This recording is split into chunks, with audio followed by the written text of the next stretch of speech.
This man planned to assassinate Hitler. The man deliberately cuts his neck so that the blood sticks to his collar. He then arrives at Hitler's military base. Before the meeting began, he asked an officer to take him to the locker room on the grounds that he had blood on his collar. Upon entering the room, his assistant produced a time bomb. The two men prepared various tools and planned to activate the bomb here. But just then, the officer suddenly knocked on the door, and he informed that Hitler was coming. The aide put the bomb in his bag and left the room first, stalling the officer. He sees the rest of the bomb and has to activate it himself and put it in his bag. Escorted by the officer, they made their way to the conference room. He told the soldiers that one of his ears had been deafened during the war, so he was placed next to Hitler. The man exchanged a look with Hitler, and then he placed the briefcase on the floor. Now the bomb was only 2 meters away from Hitler. At that moment, his companion gave a call, so he pretended to make the call and left the conference room. But an accident happened. Hitler was not happy with the combat report. He slapped the table angrily. The briefcase was knocked over. An officer saw it and moved the briefcase further away from Hitler. This action also saved Hitler. The next moment, there was a huge explosion in the conference room. The man thought his plan was successful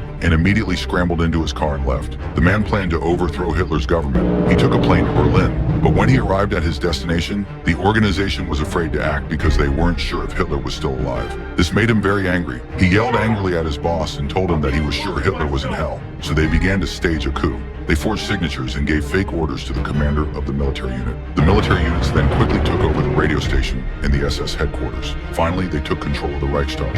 Soon after, the troops broke into Goebbels' residence, and when the commander walked into the room, Goebbels calmly asked him to take a phone call. The commander heard Hitler's voice. He immediately turned his gun and aimed it at the man.